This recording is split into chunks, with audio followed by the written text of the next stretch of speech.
On today's Wealth Wednesday, we are doing a deep clean of all those pesky reoccurring charges.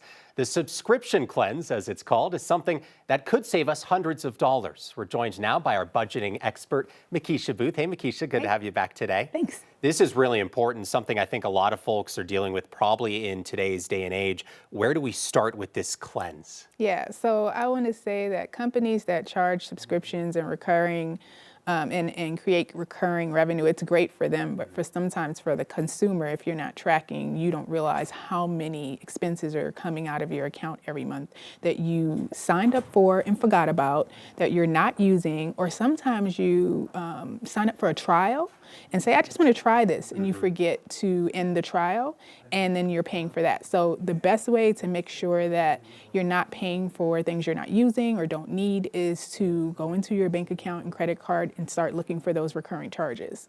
This takes some time. It's probably not going to be a very fun process, but people might be really surprised with what they find. Yeah, I would motivate myself first. I like motivation. So I would motivate myself and say, like, if I can find $500 I'm not using, I'm going to go, to the spa or do something with that first month of savings to treat myself to the work that has to go into this. Because you do have to look through, enter it all into a spreadsheet. And sometimes we don't know the login or the password or what account and that's the point. Like, that's how you get stuck paying charges because you don't want to do the work to just make sure you're tracking subscriptions. Sometimes a lot of folks will look at their credit card statements at the end of each month, but maybe they're not paying close enough attention to some of these reoccurring charges. Yeah, especially if they're annual plans. If you're on an annual plan, it'll hit you out of nowhere once, and so you're not paying attention because it's not coming out monthly, which is why it's a good idea to check a few times a year and see what am I paying for annually and what am I paying for monthly that on a recurring basis. Am I using the plan? Should I change the plan to a more cost-effective plan? Can I get rid of it? And see how much you can save. Once I've made the spreadsheet and I see all those dollar totals, basically then it's time to start going through that, and maybe you eliminate things, but there's also options to just simply cut down, right? Yeah, you can. I would start with looking at the total. How much am I spending in recurring revenue every month? Does that feel good to me? Is that what I want? Am I in budget? Then, that's one thing. But usually challenge yourself and say, can I cut these by 30%? Can I cut these by 50%? And then what am I going to do with that savings? Because that's always a motivator. I like the motivation. $500 in savings should be pretty good motivation for folks.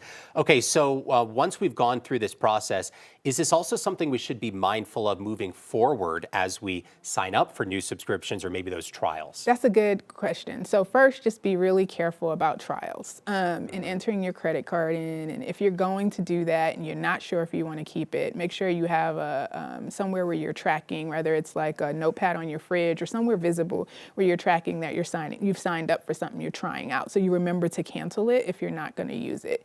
And then, also just think about checking in. I think twice a year is a good way to kind of look at that stuff, and when you're doing taxes and stuff like that, and check it out. And once you get the spreadsheet done the first time, it's easier after that because then you have the basic list and you're just doing cleanup work when you check in a few months. Makes sense. Real quick, Makisha, as we move away from maybe cable or some of those older technologies into these streaming platforms, do you think this is something that's going to become an even bigger problem moving forward? I think it is. I think it absolutely is.